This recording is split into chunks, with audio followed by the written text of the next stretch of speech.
रिचपाल सिंह है। अगर आप श्री वैष्णो देवी की यात्रा प्लान कर रहे हैं दिल्ली से या देश के अदर हिस्सों से, तो जो इन्फॉर्मेशन मैं आपको दे रहा हूँ वो आपके बहुत काम आएगी। दिल्ली से कटरा तक का जो ट्रैवलिंग टाइम है बाय ट्रेन, मैक्सिमम टाइम होगा 10 to 12 आवर्स। वो डिपेंड करेगा आपको कौन सी ट्रेन में रिजर्वेशन मिलता है, ठीक है। और जब एक बार आप कटरा पहुंच जाते हैं तो वहाँ आपको डॉर्मेट्रीज़ भी अवेलेबल हैं जो रीज़नेबल प्राइस पे रहेंगे। आप होटल में रूम भी बुक कर सकते हैं और श्री वैष्णो देवी श्राइन का फूड भी अवेलेबल होगा रीज़नेबल प्राइस पे, ठीक है। वहाँ से आपका यात्रा का पहला पड़ाव शुरू होता है। आप अपने स्टे से श्री पहाड़ गंगा के दर्शन करेंगे सबसे पहले, और पहाड़ गंगा के दर्शन करने के बाद फिर आप माता रानी के मंदिर की तरफ निकलेंगे, ठीक है। निकलेंगे तो जो आपका पहला पॉइंट होगा जहाँ से चढ़ाई शुरू होगी वो है ताराकोटी।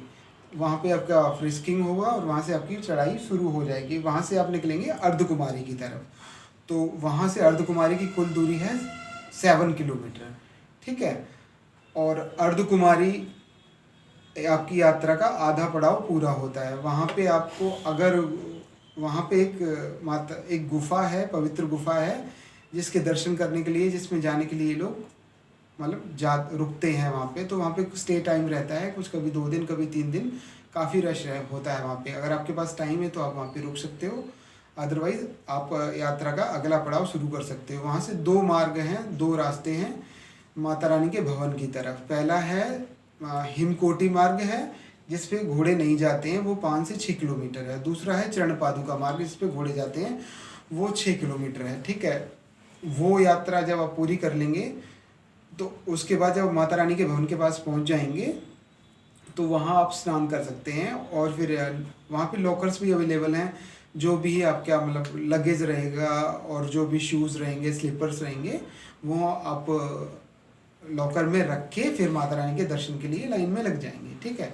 और जब माता रानी के दर्शन करेंगे तो जब आप बस मंदिर से आगे जैसे ही निकलेंगे, वहाँ पे 42 मीटर लंबी गुफा है पहाड़ों के बीच में बनी हुई। वहाँ पे आपको मैया के दर्शन होंगे, माता रानी के दर्शन होंगे 42 मीटर लंबी गुफा में। और जब उस गुफा से एग्जिट पे आएंगे आप तो वहाँ चरणामृत लेंगे माता रानी का, वहाँ चरणामृत लेंगे और वहाँ मतलब आपका जो माता रानी के दर्शन हो गए। वहाँ से आप जब निकलेंगे, बाहर निकलेंगे तो इस यात्रा का जो श्री वैष्णो देवी की यात्रा है उसका अंतिम पड़ाव रहेगा आपका भैरव बाबा के मंदिर तक, जो कि माता रानी के भवन से 2 किलोमीटर की दूरी पे है।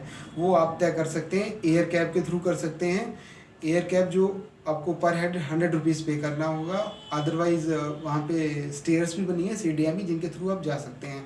1200 से 1500 सीढ़ियाँ होंगी, ठीक है। और वैसे रास्ता भी है जिस पे घोड़े जाते हैं, उसके थ्रू भी आप जा सकते हैं। तो ये आपकी यात्रा का अंतिम पड़ाव होगा। ये मतलब जो मैंने आपको बताया ये सारा है मतलब पैदल आप जब प्लान कर रहे हैं पूरी यात्रा को तब। अदरवाइज़ आप ऐसा कर सकते हैं, कटरा से आपको सांझ की छत पे हेलीपैड बनी हुई है, तो वो आपसे 1700 रुपये हेलीकॉप्टर के लिए चार्ज करते हैं पर हेड। आप हेलीकॉप्टर का भी यूज़ कर सकते हैं। अदरवाइज़ आप घोड़े से आ सकते हैं कटरा से माता रानी के दर्शन करने तक, वो आपसे 200 रुपये लेते हैं यहाँ तक के, ठीक है। फिर ऐसे करके आपकी कुल दूरी हो जाती है स्टे से पहाड़ गंगा तक 2 किलोमीटर, और वहाँ से अर्धकुमारी तक 7 किलोमीटर, और 6 किलोमीटर आगे है। तो 7 6 13 2 15, और लास्ट में 2 किलोमीटर रह जाता है भैरवा के मंदिर तक 17। अप डाउन में ये होगा 34 किलोमीटर। आप ये डिस्टेंस अपनी एज़ पर योर कम्फर्ट आप कवर कर सकते हैं जैसा आपको सही लगे। पैदल भी जा सकते हैं, घोड़े का यूज़ कर सकते हैं, एयर कैब भी ले सकते हैं, और हेलीकॉप्टर का ऑप्शन भी अवेलेबल है। जो आपको सही लगे इस तरह से यात्रा प्लान कर सकते हैं। धन्यवाद।